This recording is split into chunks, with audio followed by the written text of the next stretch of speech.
അട്ടപ്പാടിയിൽ മധു വിശന്ന് വലഞ്ഞ് മധുവിന്റെ കാര്യങ്ങൾ ഇതേ പാട്ടിൽ പറയുന്നുണ്ട്. വെറുതെ അല്ലേ ചോദിച്ചോക്ക്. മധുവിന്റെ കാര്യങ്ങൾ ഇതേ പാട്ടിൽ പറയുന്നുണ്ട്. ഇപ്പോൾ മോദിയെ അല്ലെങ്കിൽ പ്രധാനമന്ത്രി അധിക്ഷേപിച്ചു എന്ന് പറഞ്ഞുകൊണ്ട് പരാതി നൽകിയിട്ടില്ല.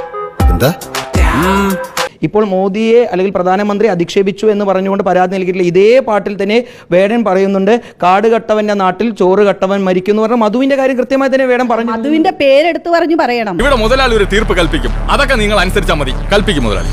മധുവിന്റെ കാട് കെട്ടവന്റെ നാട്ടിൽ എന്നല്ല പറയണ്ടേ, മധു എന്തിനാണ് മരിച്ചത്? ആ മധുവിനൊരു മോചനം. ആ മധുവിനെ പോലെ നിരവധി മധുമാരുണ്ട്. ആ മധുമാരുടെ മോചനത്തിന് വേണ്ടിയിട്ടാണ് റാപ്പർ വേടൻ. അസൂയാണ് പോലും തിണ്ടി ആർക്കായാലുണ്ടാവോ അസൂയ? ഈ നാട്ടിലൊക്കെ ചോദിച്ചാൽ അറിയാം, നിന്റെ പുരയിടം മുഴുവനും തൂറി നാറ്റിക്കും.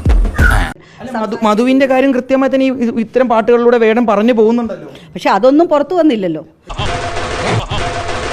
ഈ മുസ്താനങ്ങട് കേട്ടി തന്നാലുണ്ടല്ലോ, അടുത്ത ഗുരുവായൂർ ഏകാദശിക്ക് പിന്നെ ഞാൻ ഈ കാല് എടുക്കുള്ളൂ. അപ്പം മതിയുടെ എനിക്ക് ഈ കാല്. ഇതേ പാട്ടിലുണ്ട്. ഇപ്പോൾ ഈ പറയുന്ന 2020 വന്നിട്ടുള്ള അതേ പാട്ടിനകത്തുള്ള വരിയാണ് ഈ കാട് കെട്ടവന്റെ നാട്ടിൽ ചോറ് കെട്ടവൻ മരിക്കുമെന്ന് പറയുന്ന മധുവിനെ കുറിച്ച് പറയുന്ന വാക്കുകൾ.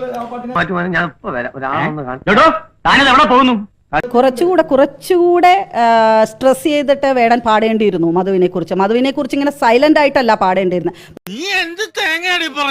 എനിക്കൊന്നും മനസ്സിലാവുന്നില്ല. ബഹുമാനപ്പെട്ട പ്രധാനമന്ത്രിയെ കുറിച്ച് ഹൈലൈറ്റ് ചെയ്ത് ഉറക്കെ പാടിയപ്പോൾ മധുവിനെ കുറിച്ച് പതുക്കെ പാടിയ അതെന്തിനാണ് മധുവിനെ കുറിച്ച് പതുക്കെ പാടിയത്? മധുവിനെ കുറിച്ച് കുറച്ചുകൂടി ഉറക്കെ പാടണം. അതുപോലെ തന്നെ ഈ മരിച്ച 2 ചെറിയ പെൺകുട്ടികൾ, ആ പെൺകുട്ടികൾക്ക് നീതി കിട്ടാനായിട്ട് കുറച്ചുകൂടി ഉറക്കെ പാടണം. അതൊക്കെയാണ് റാപ്പർ വേടൻ ചെയ്യുന്നത്.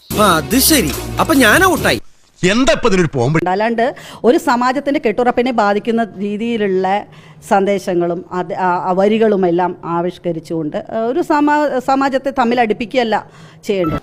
കൊട്ടേഷൻ സംഘം എന്ന് തന്നെ പറയാം.